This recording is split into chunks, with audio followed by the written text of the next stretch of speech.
ये सभ्यता झुंझुनू जिले के खेतड़ी तहसील के अंदर पड़ती है। बिल्कुल। और इसी सभ्यता के अवशेष मिले, उसी समय एक सभ्यता के अवशेष और मिले थे जो जोधपुरा सभ्यता है, जो कि फिलहाल में धागा पिरोने का छेद बीच में आप देख सकते हैं दोनों में बाकायदा। अभी काफी संध्या का समय हो चुका है तो कुछ आपको यहाँ से धुंधला सा नजर, फिर भी हम कोशिश करते हैं आपको दिखाने का, और रूप यहाँ को पूरा दिखाती है। धनसोनी रानी जी, धनसोनी माता है यहाँ। अच्छा, रानी यहाँ पर धनसोनी महल बना हुआ था। हाँ, धनसोनी माता का ये। धनसोनी रानी रहती थी। रानी ही राजा की जो विगत तो दोष लगा डुबाई तो छी है। अच्छा। बस तन बताऊंगी किस्सा बेटा। अच्छा, हेलो गाइस,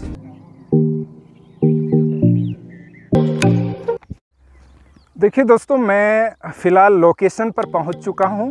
जो लोहे युगीन प्राचीन सभ्यता के अवशेष हमें मिले थे, ये वही सोनारी सभ्यता के वर्तमान अवशेष हैं, जहां से कुछ लोहे के बने औजार, भट्टियों के अवशेष हमें मिले थे।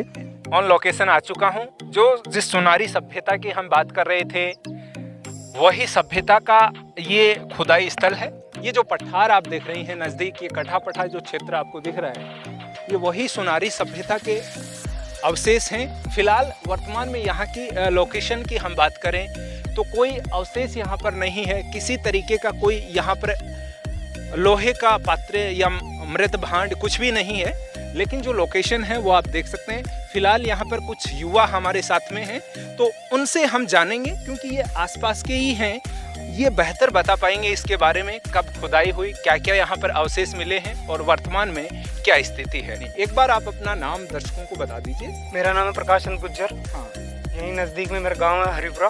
हाँ, तो आपसे मैं जानना चाहूँगा, जैसे यहाँ पर सोनारी सभ्यता की ये लोकेशन है, हम खड़े हैं, तो इसके बारे में आप क्या जानते हैं? हमने हमारे बड़े बुजुर्गों से और हमारे बुकों में काफ़ी का क्षेत्र है, यहाँ पर रोड है बाकायदा, इसीलिए आते हैं। तो कुछ शॉर्ट्स हैं इन्होंने पहने हुए हैं, लेकिन बहरहाल इस पर न जाकर हम बात करते हैं मुद्दे पर। मुद्दे की बात, जैसे कि हमने देखा, इसके बारे में जो भी जानकारी थी हमने जुटाने की कोशिश की, लेकिन फिलहाल आप अपना नाम बताइए एक बार। धर्मेंद्र कुमार सैनी। धर्मेंद्र हमारे साथ में है। धर्मेंद्र, मैं जानना चाहता हूँ कि आप इस सोनारी सभ्यता के बारे में क्या जानते हैं? फिलहाल आप यहाँ पर खड़े हैं, बताइए। हमने ये सुना है और बुजुर्गों से भी जाना है कि ये सोनारी सभ्यता काफ़ी पुराने काल से चलती आ रही है। हाँ, बिल्कुल। और इस सभ्यता के बारे में, ये सभ्यता झुंझुनू जिले के खेतड़ी तहसील के अंदर पड़ती है। बिल्कुल। और इसी सभ्यता के अवशेष मिले, उसी समय एक सभ्यता के अवशेष और मिले थे जो जोधपुरा सभ्यता है। हाँ। जो कि फिलहाल में जयपुर जिले में पड़ती है। हाँ।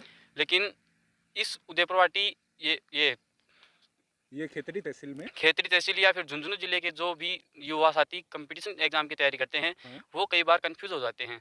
और वो कंफ्यूज इसमें हो जाते हैं कि जो जोधपुरा सभ्यता थी वो जयपुर जिले में पड़ती है, लेकिन इस सोनारी सभ्यता के नज़दीक ही 1 किलोमीटर दूर जोधपुरा गांव भी पड़ता है, जिससे वो कंफ्यूज हो जाते हैं और उसके कंपटीशन के अंदर वो उस क्वेश्चन को रॉन्ग कर देते हैं, जिसके कारण ये देखिए, आपने बहुत ही बड़ी बात बताई है। आप सुन सकते हैं, यहाँ पर एक जोधपुरा जो सभ्यता आप पढ़ते हैं वो भी लोहे युगीन सभ्यता है, जहां से लोहे युगीन सभ्यता के अवशेष मिले हैं। साथ ही ये सोनारी सभ्यता का जो स्थल आप देख रहे हैं, ये भी लोहे युगीन सभ्यता स्थल है। अब इन्होंने, धर्मेंद्र ने बात बताई, बहुत ही अच्छी बात बताई कि यहाँ के जो लोकल के युवा हैं, इस प्रश्न को लेकर जो कंपटीशन एग्जाम है उनमें काफ़ी कंफ्यूज हो जाते हैं। वो इसलिए कि इस सभ्यता के स्थल के जस्ट 1 किलोमीटर दूरी पर जोधपुरा गाँव पड़ता है। इसलिए जब भी किताबों में या कोई कंपटीशन में ये प्रश्न देखने को मिलता है कि जोधपुरा सभ्यता कहाँ है, तो वो लोग झुंझुनू कर देते हैं, यहाँ के आसपास के लोग। लेकिन एक्चुअल में जोधपुरा जो सभ्यता है वो जयपुर जिले में है, ठीक है। और दोनों सभ्यताओं की समकक्षता ये भी है कि ये दोनों ही लोहे युगीन हैं, इसलिए कंफ्यूज हो जाते हैं। इसके अलावा नौह भरतपुर में भी लोहे युगीन सभ्यता के अवशेष आप पढ़ते हैं। तो एक बार फिर से इस लोकेशन का, इस स्थल का आप देख सकते हैं ये सीन बाकायदा। देखिए, यहाँ पर अभी समय 7 बजने को है शाम के 7, तो सनलाइट आपको दिख रही है यहाँ से।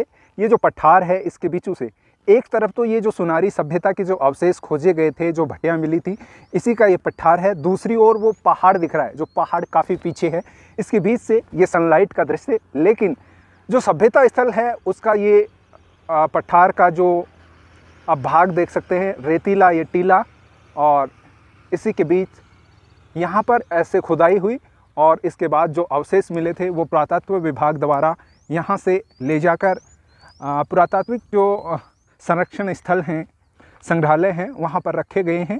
लेकिन फ़िलहाल मैं आपको और करीब से, नज़दीक से दिखाता हूँ।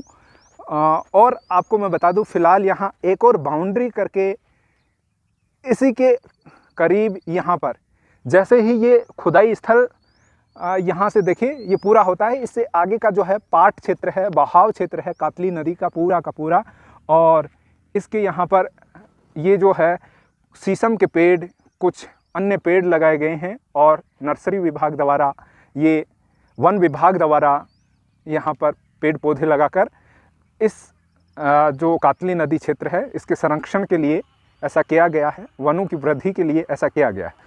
लेकिन यहाँ पर मैं दिखाता हूँ, वो जो बाइक आपको दिख रही है वो ठीक सुनारी रोड पर चल रही है और वो सेफरागवार की ओर जा रहे हैं। ठीक है, सेफरागवार की ओर ये रोड चली जाती है और जो उनकी जो गाड़ी आ रही थी वो नीमका थाना की ओर से आने वाली थी।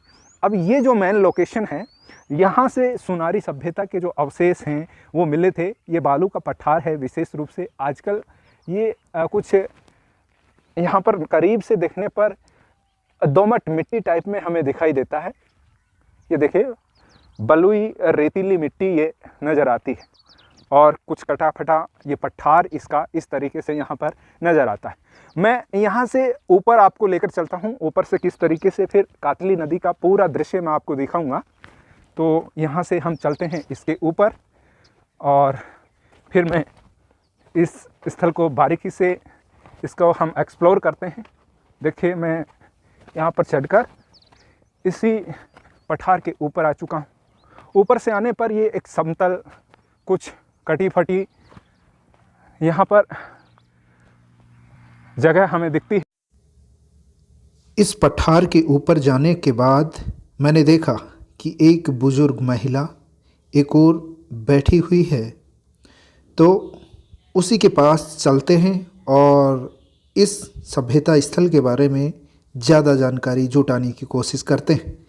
शायद वो इसके बारे में बहुत कुछ जानती होगी और भी बेहतर हमें जानकारी मिल पाएगी। तो चलते हैं माता जी के पास। जैसे कि हम सुनारी सभ्यता के बारे में देख रहे थे, हमें जानकारी मिली है कि इस सभ्यता का जो ऊपर का जो टीला है, इस टीले पर एक बहुत बूढ़ी दादी रहती हैं।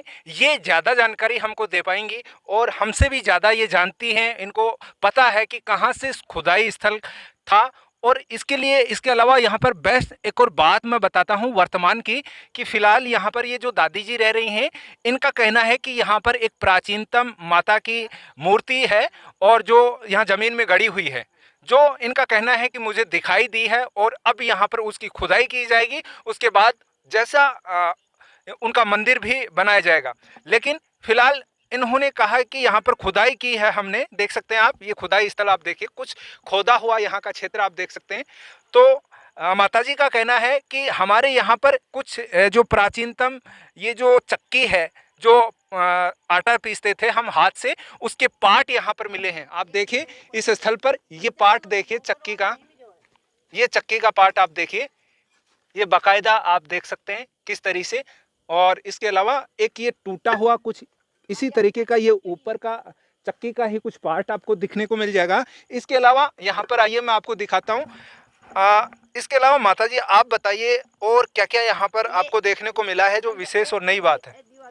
हाँ देखिए ये माताजी यहाँ पर हैं, तो इनका कहना है कि यहाँ पर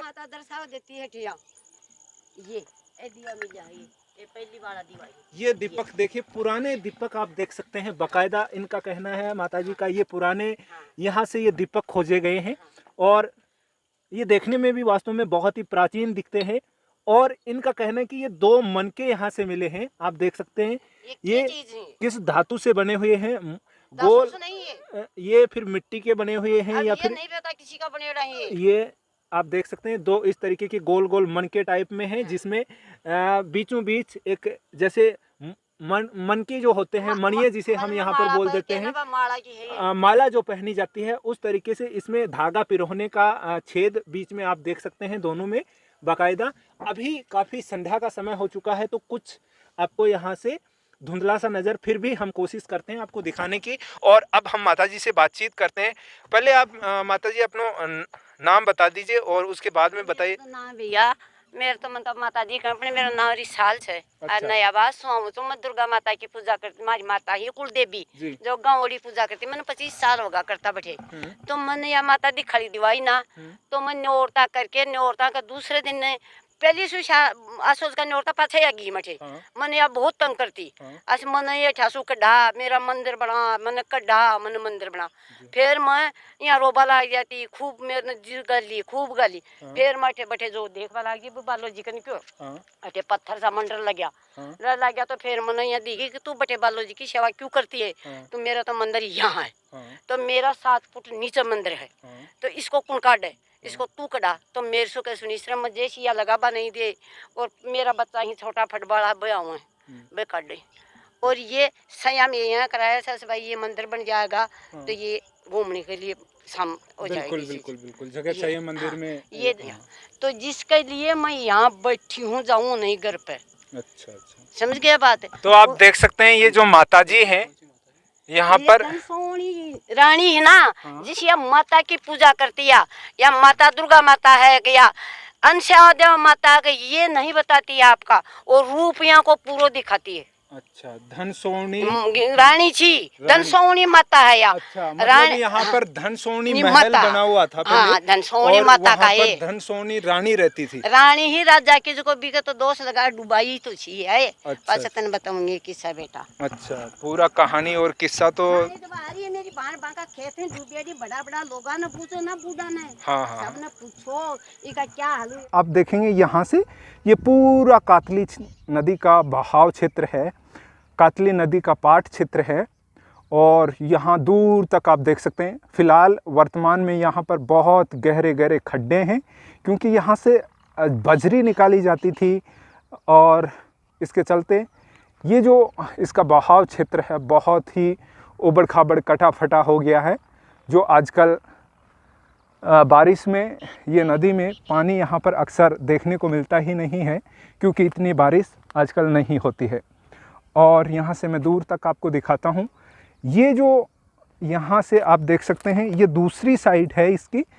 ये मतलब जो नदी है ये पूरी नदी है, इसके सामने नदी के फ्रंट में ये इसका जो सुनारी सभ्यता का स्थल है वो आपको इस तरीके से दिखता है। ठीक है, ये जो रेत का टीला है इसी को यहाँ पर काट कर खोद कर कुछ अवशेष निकाले गए थे, जो संग्रहालय में फिलहाल संग्रहित कर दिए गए हैं।